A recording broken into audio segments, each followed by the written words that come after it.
Allah Subhanahu wa taala atas segala nikmat dan karunia yang Allah Subhanahu wa taala titipkan kepada kita, berupa nikmat keimanan, nikmat Islam. Ini nikmat yang paling besar yang Allah Subhanahu wa taala berikan kepada kita. Kata Nabi sallallahu alaihi wasallam, "La tadkhulul jannata hatta tu'minu." Kalian wahai manusia tidak akan pernah bisa masuk ke dalam syurga sampai kalian beriman kepada Allah Subhanahu wa taala. Berarti nikmat keimanan ini nikmat yang besar, hendaknya dijaga jamaah sekalian. Kalau kita datang ke masjid, salat berjamaah, itu adalah anugerah yang besar yang Allah Subhanahu wa taala berikan kepada kita. Itu jangan disia-siakan. Dan itu bukan perkara yang remeh. Itu adalah perkara yang agung di sisi Allah Subhanahu wa taala. Kenapa demikian? Banyak di antara kita yang memiliki kesehatan fisik yang kuat, tapi untuk datang ke masjid malasnya luar biasa. Tapi Gunung Bambapuang itu bisa ditempuh, bisa didaki. Ya, Masjid Rida Alakotu luar biasa malasnya. Makanya nikmat yang besar. Tidak semuanya orang bisa melakukan hal tersebut, kecuali orang-orang yang diberikan hidayah oleh Allah Subhanahu wa ta'ala. Salam dan taslim kita haturkan kepada junjungan Nabi kita Nabi Muhammad sallallahu alaihi wasallam. Semoga salam hormat kita senantiasa tercurahkan kepada beliau, kepada para sahabatnya, keluarganya dan seluruh umatnya hingga hari kiamat nantinya. Jamaah sekalian, sebagaimana biasanya saya sebutkan hadis tentang menuntut ilmu. Semoga kita semangat hadir di pengajian ini. Yang penting jangan lihat ke jam ya. Ya gini-gini itu jauh minta gajian selesai. Ya ikuti saja. Ya diikuti saja. Insya Allah cepat selesai nantinya itu. Nabi sallallahu alaihi wasallam mengatakan, "Majtama'a qaumun fi baitin min buyutillah yatluna kitab Allah wa yatadarasunahu bainahum illa nazalat alaihimus sakinah." Ya kira tuki laku di masigi berkumpul-kumpul membaca kitab Allah, mempelajarinya dan mengajarkannya, maka ada 4 yang dijanjikan oleh Nabi sallallahu alaihi wasallam. Yang pertama, nazalat alaihimus sakinah, akan turun ketenangan hidup, nyaman dirasa. Kenapa? Karena di dalamnya ada Al-Quran yang dibaca, ada hadis yang dibaca, ada unsur mengingat Allah Subhanahu wa ta'ala. Allah Subhanahu wa ta'ala mengatakan, "Ala bidzikrillahi tatmainnul qulub." Dengan mengingat Allah Subhanahu wa ta'ala, hati itu menjadi tenang. Siapapun di antara kita, kalau ada masalah dalam mengarungi bahtera kehidupan di muka bumi ini, maka datanglah ke pengajian, bertemu dengan orang-orang soleh, bertemu dengan orang-orang yang kalau kita bersama dengannya, maka surga dan Allah Subhanahu wa ta'ala itu terasa dekat. Jangan sampai kita berkawan, berteman dengan orang-orang yang ketika kita bersamanya, maka maksiat, neraka Allah Subhanahu wa ta'ala itu yang lebih dekat dengan kita. Wal'iyadzubillah. Datang ke pengajian jamaah sekalian. Di situ sumber ketenangan hidup. Kemudian yang kedua, wa ghasyiyatuhumur rahmah. Kasih sayang Allah Subhanahu wa ta'ala turun kepada orang-orang yang datang ke pengajian, datang ke majlisul ilmi. Kasih sayang Allah Subhanahu wa ta'ala. Yang ketiga, wa hafathumul malaikah. Para malaikat hadir di majlisul ilmi. Saat ini malaikat hadir, meskipun kita tidak bisa melihatnya, karena di antara ciri-ciri orang-orang yang beriman adalah dia beriman pada hal-hal yang gaib, yang tidak terlihat oleh mata. Yang keempat, wa dzakarahumullahu fiman indah. Keutamaan datang duduk di pengajian adalah nama kita disebut-sebut oleh Allah Subhanahu wa ta'ala di atas langit, di hadapan para malaikatnya. Kita saja ya kijoki di lino nah sebuti sangatta kepala desa misalnya, di hadapan seluruh orang-orang kotu, masyarakat kotu, bangganya luar biasa. Bangga luar biasa disebut nama kita, si Baco, si Bece. Apalagi yang menyebut nama kita itu Allah Subhanahu wa ta'ala yang menciptakan langit dan bumi, seluruh alam semesta, dan disebutkan di hadapan para malaikat. yang tidak pernah berbuat maksiat kepada Allah Subhanahu wa taala dan selalu mentaati apa yang diperintahkan olehnya. Jamaah sekalian, kita lanjutkan pengajian kita tentang sifat salat Nabi. Ya, sifat salat Nabi. Saya minta satu anak kecil di sini. Siapa yang bisa maju satu? Siapa yang bisa di sini? Temani saya. Naik. Pawas. Oh, Pawas. Sini Pawas. Sini Pawas. Karena ini praktik jamaah sekalian, jadi jaga di sini. Ya, karena ini praktik, jadi saya perlu praktekkan sifat salat Nabi. Dan yang saya sampaikan jamaah sekalian, insya Allah semuanya ada dalilnya. Jadi sering saya tegaskan, Bapak Ibu harus tegas, harus kritis membawa dalilnya Ustaz. Harus begitu. Siapapun yang ceramah begitu. Ya, jangan sampai yang diceritakan cuma dongeng saja, omong kosong. Ini tidak benar. Agama kita ini adalah agama yang perlu dalil. Negara kita saja ini, itu harus ada undang-undangnya yang mengatur negara ini. Kalau tidak ada, mungkin banyak kriminal yang akan terjadi. Apalagi ini agama yang membahas dunia dan akhirat. Maka perlu di sana ada undang-undang khusus yang membahas agar agama kita ini selalu terjaga sampai hari kiamat. Baik. Dalil tentang masalah solat ini banyak sekali disebutkan di dalam Al-Quran. Di antaranya wa aqimus solata wa atu az-zakata. Tapi sudah saya jelaskan dari awal bahwa wa aqimus solata wa atu zakata, perintah mengerjakan solat di dalam Al-Quran itu tidak ada mengatakan wajib, tidak ada. Tapi yang adalah kalimat perintah wa aqimu as-solata, artinya dirikanlah solat. Maka kembali kepada kaidah di dalam agama kita, al aslu fil amri lil wujub. Asal dari kata perintah di dalam Al-Quran itu hukumnya apa?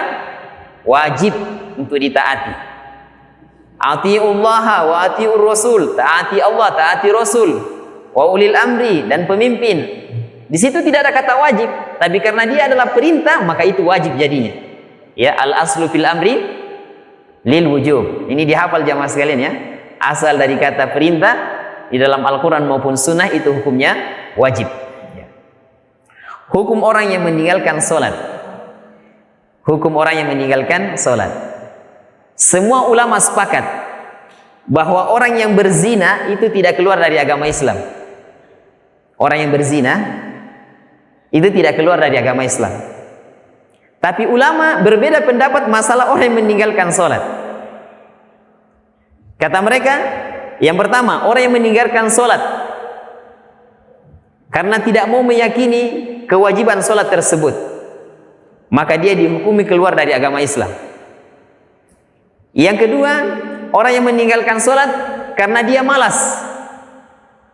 Apa malas? Makutui. Maka kata para ulama, dia harus dipukul. Ingat, dipukul. Ya, dipukul agar dia mau sholat. Ya, dipukul agar dia mau sholat. Jadi dua perbedaan pendapat para ulama kita tentang meninggalkan sholat. Maka para ulama mengatakan meninggalkan sholat itu dosanya jauh lebih besar daripada berzina, daripada memukul orang. Saya tidak mengatakan boleh memukul orang, boleh berzina, tapi dosanya meninggalkan sholat itu jauh lebih besar. Karena ulama berselisih di situ, apakah dia masih muslim atau sudah kafir. Maka ini jangan ditinggalkan sholat jamaah sekalian. Ya. Baik, jumlah sholat fardu, ya ini sudah diketahui semuanya ya. Ya, berapa kali? Ya, 5 kali ya. Zuhur, asar, maghrib, isya dan subuh. Baik. Waktu sholat, ini juga kita tidak terlalu bahas, apalagi sudah ada jam ya, sudah ada jam ya, kebaang nih ya, berarti sudah masuk waktu. Tinggal jangan azan kalau belum masuk waktu, jangan azan sebelum masuk waktu. Kenapa? Zona 1 Sumbajang, zona 1 Sumbajang. Kenapa? Karena syarat sah solat adalah dukhulul waqti. Syarat sah solat adalah masuknya waktu. Jadi itu Sumbajang subuh misalnya titik talu, wah ini jangan sampai. Tadi saya di utama kita di Benteng Banua, dia mau tubang, padahal di sini belum mengaji, di sana sudah ada yang azan. Berarti kan ada yang lebih awal. Ya, ini jangan sampai ada yang lebih awal padahal belum masuk waktu. Ya. Baik, saya masuk kepada waktu-waktu yang terlarang untuk sholat. Dalilnya ini di atas. Waktu-waktu yang dilarang untuk sholat. Yang pertama, setelah sholat subuh sampai terbit matahari. Jona wadi mas sumbajang gitu. Jadi surah mas sumbajang subuh, ya, do mas sumbajang setelahnya, karena itu waktu yang terlarang. Ya, ini yang pertama. Ada seorang ulama besar namanya Ibnu Hazm. Ibnu Hazm ini ulama besar. Dia menuntut ilmu ketika umurnya sudah 40 tahun. Maka ini motivasi kepada Bapak Ibu sekalian, jangan berhenti untuk belajar. Dan ingat, mempelajari agama kita ini wajib apapun pekerjaan kita. Mau dia PNS, mau dia guru, mau dia petani, mau dia pegawai, wajib belajar ilmu agama. Wajib. Bukan sunnah, wajib. Kata Nabi, tolabul ilmi faridhatun ala kulli muslimin.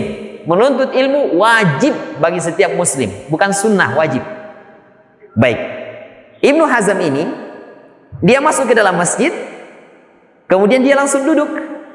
Kata takmir masjid, kum fasalli, bangun, salat 2 rakaat, tahiyatul masjid. Maka dia salat tahiyatul masjid. Beberapa hari kemudian, dia masuk lagi ke masjid. Di waktu yang dilarang untuk sholat. Di waktu dilarang untuk sholat. Maka dia sholat 2 rakaat. Karena takut ditegur sama takmir masjidnya. Ketika dia sholat, kata takmir masjid, jangan sholat. Ini waktu terlarang untuk sholat. Maka dia batalkan sholatnya. Kata dia, fa'alayya bitolabil ilmi. Kalau begitu saya harus menuntut ilmu agama. Maka beliau belajar. Menjadi ulama besar. Dan punya kitab namanya Al-Muhalla, ya Al-Muhalla. Baik, yang kedua, ketika terbit matahari sampai matahari meninggi setinggi 1 tombak, dimulainya waktu duha. Saya sebutkan jamnya saja, mudah-mudahan bisa dipahami. Ya ke di Enrekan, jam 6 itu waktu terbit matahari. Waktu terbit matahari, jam 6 pas ya, 6 pagi. Kata Nabi SAW, nai-nai, masumbajang subuh. Setelah masumbajang subuh, macindokoi, berzikir kepada Allah, atau dia membaca Al-Quran, atau dia berdoa. Setelah terbit matahari, jam 6 ditambah 15 menit. Jam 6 ditambah 15 menit. Kemudian dia sholat 2 rakaat, maka pahalanya seperti haji dan umroh, tamah, sempurna. Ya, mungkin di masjid kita mungkin masih jarang yang amalkan ini. Kalau ada yang amalkan, maballoh. Ya maballoh, karena pahalanya besar. Tapi tantangannya juga besar, maka rudu. Maka rudu bayar. Ya ki cindoko ki cindatu, ya biasa maka rudu, ya biasa tertidur. Ya. Tapi kalau ada yang amalkan bagus. Tapi ambil jam 6.15 tambah 15 menit. Kenapa? Karena di antara jam 6.00 kalau sekarang ya sampai 6.15 itu waktu terbitnya matahari, di situ diharamkan untuk sholat. Jona wading. Kenapa jona wading? Karena di situ orang-orang penyembah matahari yang menyembah matahari, maka kita dilarang untuk sholat. Ya, ini diperhatikan jamaah sekalian. Ya. Yang ketiga, ketika matahari tepat di atas kepala, pertengahan siang sampai tergelincirnya zawal, masuk waktu zuhur. Ya, sekarang tete pira ini zuhur 12 pira. 12.15. Akhir waktu duha adalah 15 menit sebelum sholat zuhur. Akhir waktu duha berarti tete pira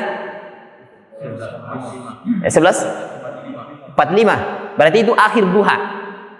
Awal duha 15 menit setelah terbitnya matahari. Tadi terbitnya jam 6 misalnya, maka 15 menit berarti jam 6 lewat 15. Zuhur tadi jam? Ya, berarti dikurangi 15 menit. Ya, 11:45. Itu akhir duha namanya. Jona wadi masuk bajan duha setelah itu, karena itu waktu yang terlarang, masuk nomor 3 ini. Jadi awal duha itu adalah waktu isyrok namanya. Salat isyrok namanya, ke dialai 2 rakaat setelah 6.15 itu namanya awal duha. Ya akhirnya tadi 15 menit sebelum salat zuhur. Ya. Baik, yang keempat, waktu yang terlarang untuk sholat adalah setelah sholat asar sampai terbenam matahari. Jadi seorang yang sembahyang syarat tidak ada sholat sunnah setelah itu, ya. Yang kelima, ketika matahari mulai tenggelam sampai betul-betul tenggelam. Nah, ini agak susah dilihat ini karena matahari sudah agak mau tenggelam ini. Apalagi kita daerah gunung di sini. Jauh pak kita tuh matahari ke TT Pirai. TT5, pakitan apa? Pakitan apa ya? Ya, pakitan 5:30 ya. Ya, mungkin sekitar itu ya. Ya. Jam berapa? Oh, masih kelihatan ya? Oh, masih kelihatan ya. Baik. Ya, ini 5 waktu yang terlarang, jangan wajib sembahyang jio, ya. Baik. Meninggalkan sholat karena ketiduran atau kelupaan. Kata Nabi, "Man nasiya sholatan falyusalli idza dzakaraha."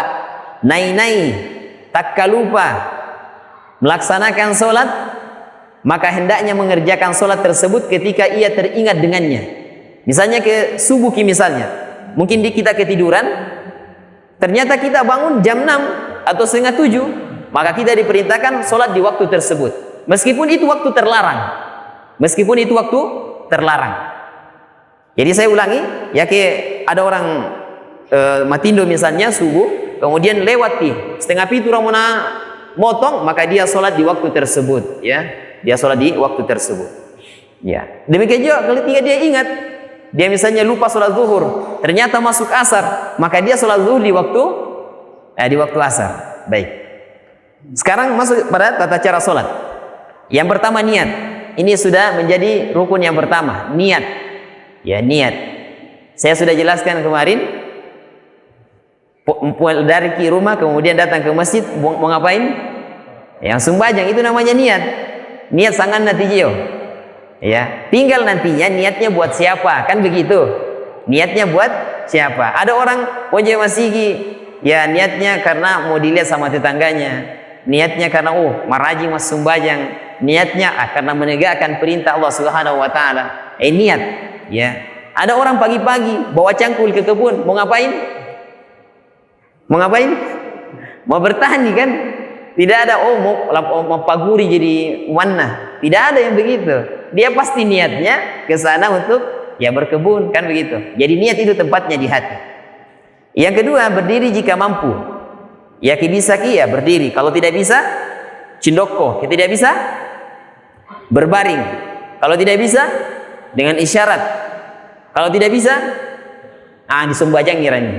Ya. Jauh mana bisa disembajang ngiranya kesturnya. Jadi diri, duduk, berbaring, isyarat. Yang kelima disolati kalau dia tidak mampu. Ini dalilnya semua ya. Saya ringkas saja. Ya, jadi berdiri jika mampu. Baik.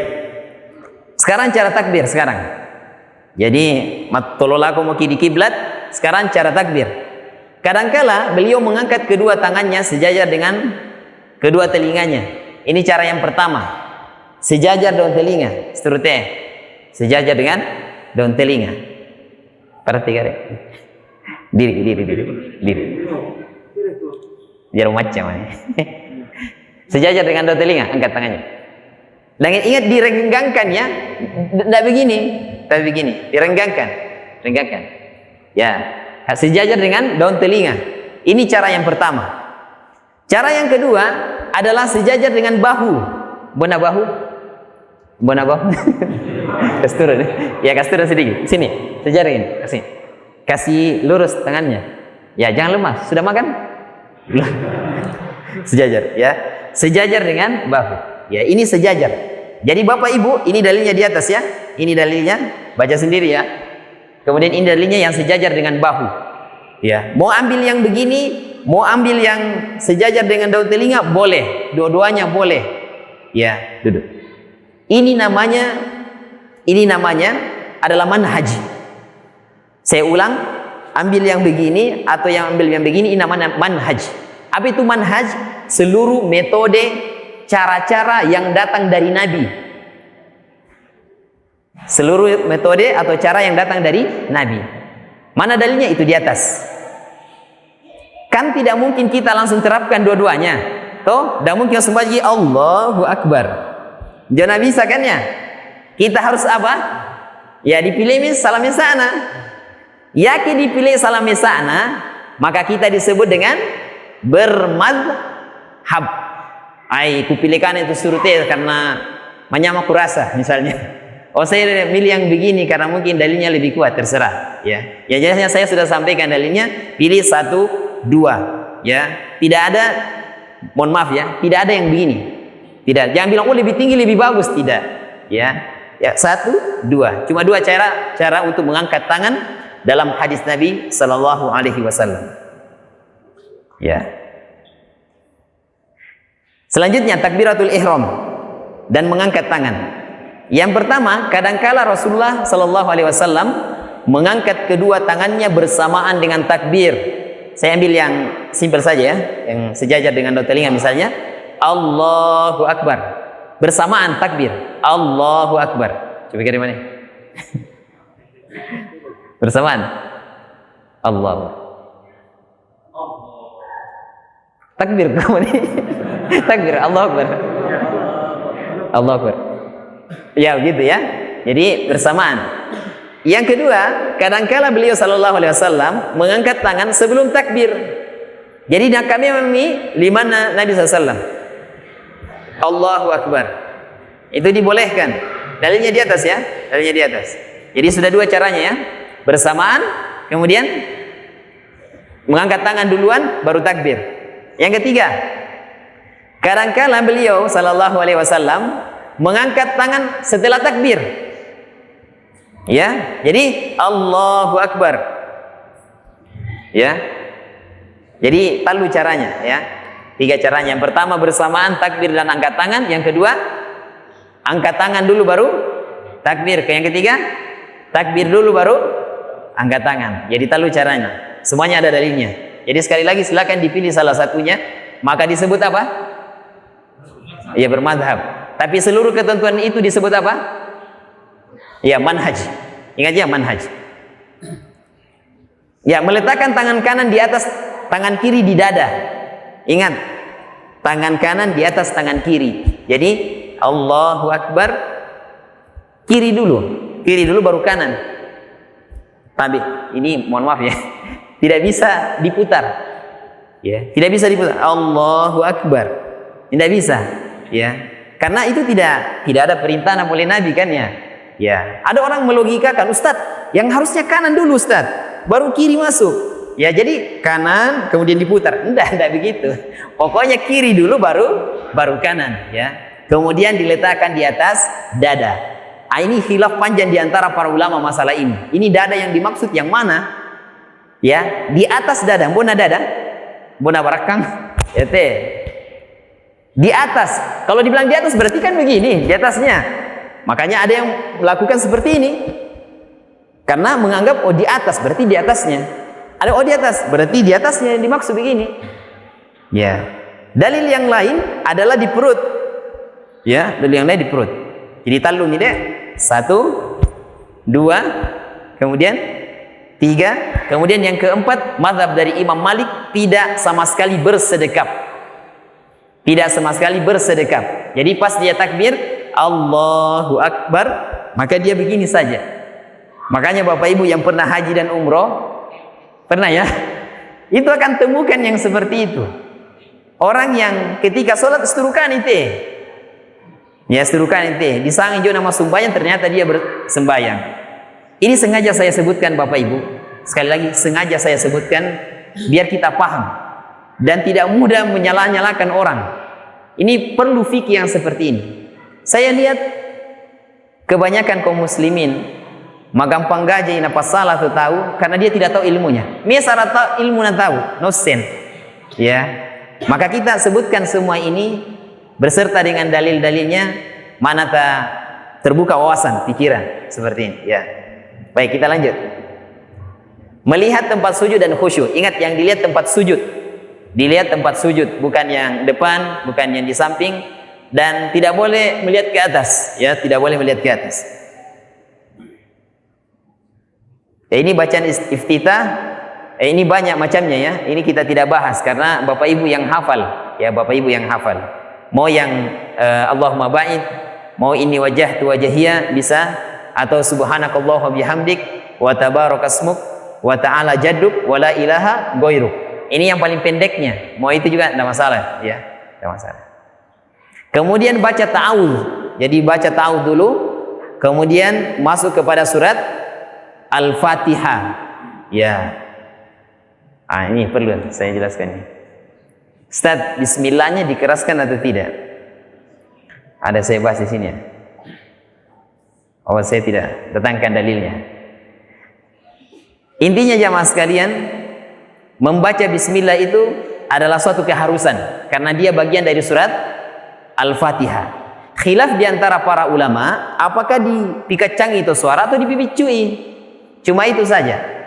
Intinya dua-duanya boleh. Mau dipikacangi boleh, dipipici juga boleh. Ya, namun saya sarankan kalau Bapak Ibu misalnya sholat menjadi imam di suatu tempat yang terbiasa di situ misalnya dipikacangi suara, ya pikacangi suara saja. Tidak ada masalah, kan begitu. Yang salah yang tidak baca surat Al-Fatihah ya. Baik.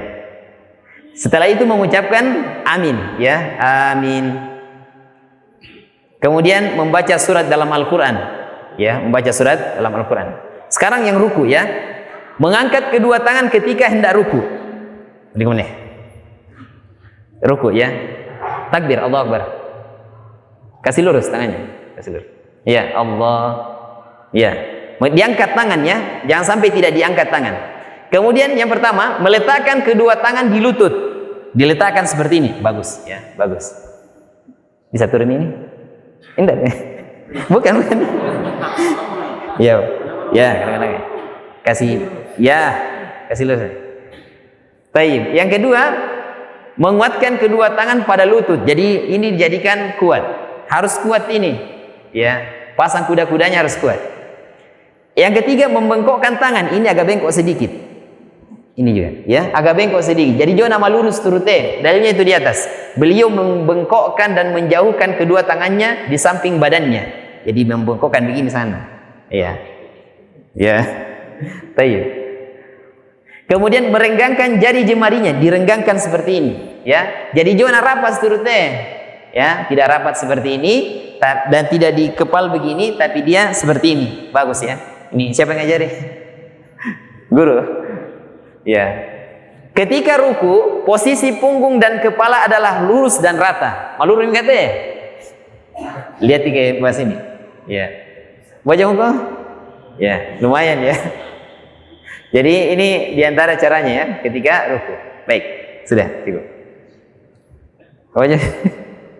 Baik, itu di atas ya mas sekalian ya. Gambarnya, ini gambar tangannya. Kemudian tempat yang dilihat itu adalah tempat sujud, bukan kaki ya. Ada orang lihat kakinya terus kalau dia ruku. Ya, ini keliru ya. Baik, bacaan dalam ruku Subhana rabbiyal azim bisa. Ya. Atau subhana rabbiyal azim wa bihamdi bisa. Ya, atau bacaan yang lainnya ya. Baik, ini ada 3 bacaan di sini ya. Baik, yang selanjutnya wajib tumanina dalam ruku. Ingat wajib Bapak Ibu sekalian. Ya kemas banyak ki jona wadis turut tidak apa? Dondeng matoti apa namanya? Makan ya. Matito. Ya, kalau dia sholat malas tiga aja. Ya, ini dipastikan batal jamaah sekalian. Dipastikan batal. Kenapa batal? Karena tumanina itu adalah rukun solat. Tumanina itu rukun solat. Dan dia nawadi malas silasi. Ada salah seorang laki-laki di zaman Nabi. Sorry maji ini minta masih. Kemudian semuanya Allahu Akbar. Dia lasi. Assalamualaikum, assalamualaikum. Nabi memanggil kemudian mengatakan ulangi solatmu. Sembahyang lagi. 1, 2, 3. Malas 3 aja. Assalamualaikum. Ulangi solatmu. Sampai yang ketiga kalinya. Setelah yang ketiga kalinya, kata Nabi, kata dia, ya Rasulullah, ma uhsinu illa dzalik. Yang saya tahu cuma itu saja. Malas si panter. Ya. Maka Nabi SAW, kalau kamu solat, maka solatlah dengan tumaknina. Kalau ruku dengan tumaknina. I'tidal dengan tumaknina. Sujud dengan tumaknina. Tumaknina, tenang. Jangan terburu-buru. Kemudian bangkit dari berdiri dari ruku, ya. Ya, sami Allah dengan mengangkat tangannya. Jadi diangkat tuh tangan.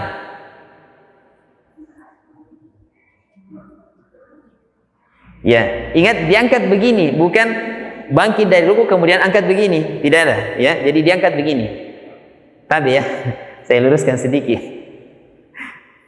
Jangan luruskan ya. Ya, coba bangkit dari ruku. Bangkit, ayo. Ruku dulu. Ruku. Bukan sujud, ruku, ya. Ruku. Ya, ruku. Ruku. Ya, ruku. Ya. Bangkit, sami Allah. Ya. Ya, diangkat ya. Dan konsisten Bapak Ibu sekalian. Yake alaki dari awal begini, sejajar dengan pundak, itu terus dipakai. Ya, dalam satu solat ya. Yake biasa dari awal itu ambil yang sejajar dengan daun telinga, itu diambil ya, diambil. Dan ingat, diangkat begini. Tabi bukan begini. Ya, bukan begini. Ya, dulu. Kemudian bacaan i'tidal, sami Allahu liman hamida rabbana lakal hamdu. Ditambahkan dalam hadis yang lain, mil'us samawati wa mil'ul ardi wa mil'u ma syi'ta min syai'in ba'du. Nah, ini pahalanya besar kalau dibaca doa ini. Ini dibaca oleh salah seorang sahabat. Kemudian Nabi bertanya, siapa tadi yang baca doa itu di dalam salat? Kemudian ada sahabat yang menunjukkan tangannya. Kemudian kata Nabi, para malaikat itu berkerumunan untuk mencatat pahala untuk orang tersebut. Ya, saya ulang. Ya, mil'us samawati wa mil'ul ardi wa mil'u ma syi'ta min syai'in ba'du, ya. Baik. Selanjutnya saya ingin jelaskan bahwasanya bersedekap itu sunnah. Ya, bersedekap itu sunnah. Jadi kita tahu di kita, ternyata dia bangkit dari rukunya kemudian dia begini. Nah, maka itu dibolehkan. Ya, itu dibolehkan sebagaimana hadis di atas.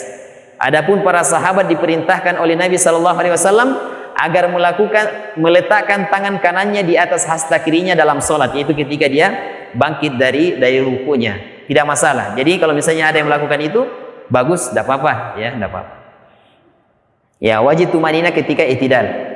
Kemudian sujud, bertakbir ketika turun untuk sujud berdasarkan hadis. Kemudian beliau bertakbir ketika mengangkat kepalanya i'tidal, dan beliau pun bertakbir ketika hendak sujud. Jadi ketika hendak sujud bertakbir. Terkadang beliau mengangkat tangannya ketika hendak sujud. Ini jarang yang melakukan ini. Ya, jadi pas mau sujud ternyata boleh diangkat itu tangan.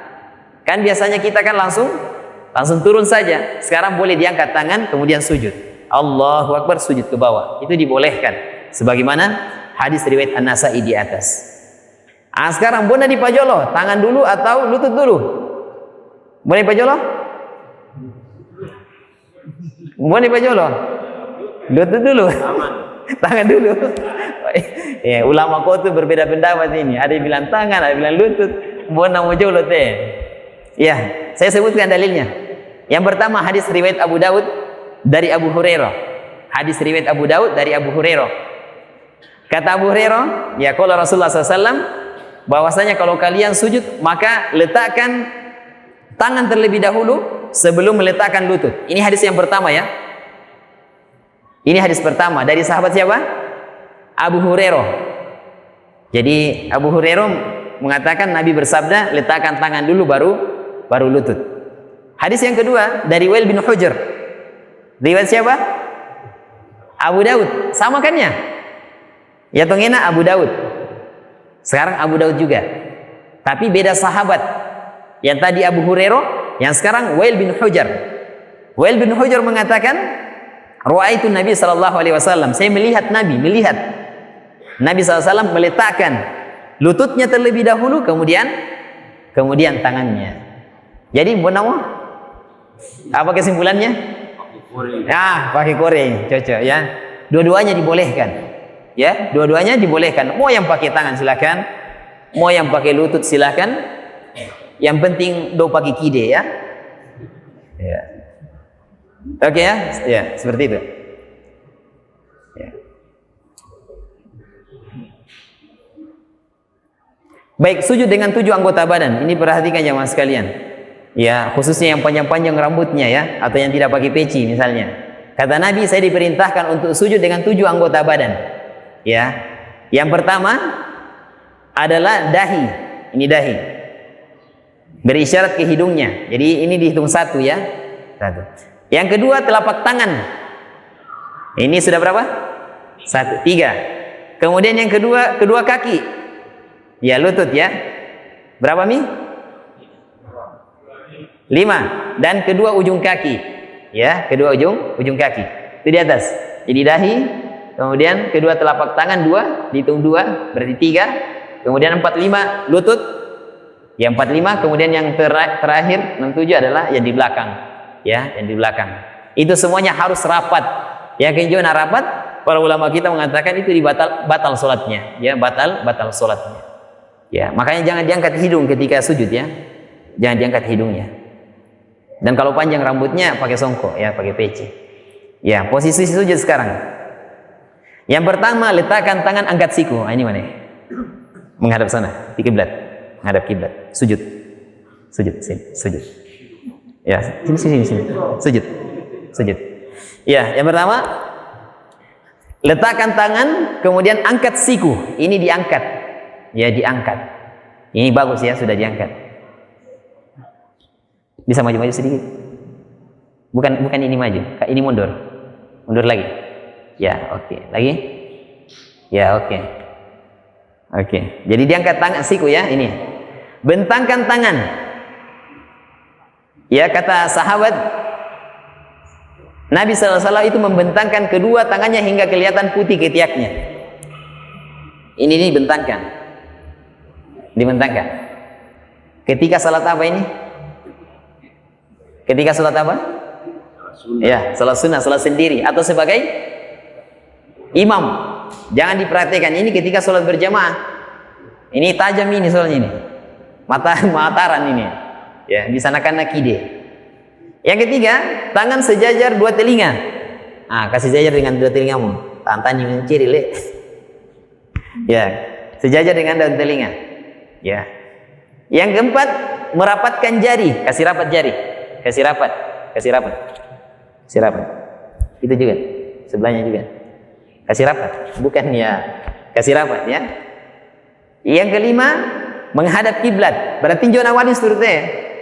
Karena Nabi mengatakan menghadap kiblat. Ya, ini sudah benar, ya, menghadap kiblat. Yang keenam, menempelkan atau meratakan 2 kaki dan mengarahkan jari-jari ke arah kiblat. Ingat yang di belakang. Ini namanya ditekuk. Dilokon, ya, ditekuk begini. Jadi anak-anakku sekalian, khususnya masih kecil ini biasakan begini, biasakan. Kalau tidak, matua kidau masuk satu. Tanya orang tua yang tidak bisa lagi begini, hanya bisa begini saja, atau kadang begini loh. Ya, harus begini, kata Nabi begini, kemudian tekuk kayak tadi, lokon. Ya, kasih maju. Ya, baik, sudah bangun. Pojok aja pokoknya. Baik. Jadi itu, ya, caranya. Jadi dia ketika ini sejajar dengan telinga, kemudian dibuka. Ingat sekali lagi saya sampaikan, dibuka ketika sholat sendiri, sholat sunnah misalnya, atau sebagai imam. Kalau sholat berjamaah itu dirapatkan. Jangan dibuka lebar-lebar. Baik, bacaan dalam sujud subhana rabbiyal a'la, ya, atau subhanakallahumma rabbana wa bihamdik Allahumma gfirli, atau subuhul kudus rabbul malaikati waruh. Ini diantara doa juga yang dibaca setelah sholat tarawih, ya, biasanya. Ya, dianjurkan untuk memperbanyak sujud, ya, dianjurkan untuk memperbanyak sujud. Dianjurkan untuk memperbanyak doa ketika sujud. Ya, jadi doa ketika sujud itu diperbanyak. Sebagaimana pertanyaan beberapa pekan yang lalu, ya, tentang seorang sahabat bertanya kepada Nabi Sallallahu Alaihi Wasallam. Ya, kata Nabi Sallallahu Alaihi Wasallam, "Aqrabu ma yakunu al-'abdu bi rabbih wa huwa sajid, fa aktsiru ad-du'a." Ya, di antara hubungan yang paling dekat seorang hamba dengan Allah Subhanahu wa taala adalah ketika sujud, maka perbanyak di situ doa, ya. Baik. Kesalahan dalam salat, dalam sujud. Yang pertama seperti di atas. Kenapa itu di atas? Ya, jarinya tidak menghadap kiblat, dia begini. Ya, dia begini. Ya, harusnya menghadap kiblat. Kesalahan yang kedua, kenapa itu? Oh ya, sikunya. Ini diangkat jamaah sekalian. Karena Nabi mengatakan jangan sujud seperti anjing. Anjing itu kalau dia duduk, dia kasih begini tangannya. Maka ini dilarang oleh Nabi. Dilarang menyerupai binatang. Maka itu diangkat. Yang ketiga, ya, malanduk aja. Ya, malanduk aja. Baik. Ini ingat ya kesalahan-kesalahannya. Kemudian yang selanjutnya terbuka. Ya, Nabi memerintahkan untuk dirapatkan tadi ya hadisnya, dirapatkan. Dan saya belum menjumpai kalau itu bisa direnggangkan. Nabi mengatakan dirapatkan. Yang terakhir, ini batal sholat kalau begini ya, itu batal sholat. Kalau begini batal sholat. Oh masih ada yang terakhir, paling terakhir, dia tidak meratakan begini, tapi dia nakkai, ya nakkai. Makanya diratakan. Baik, saya kira demikian. Tapi hanya sudah mau masuk waktu. Mudah-mudahan apa yang disampaikan ini bermanfaat.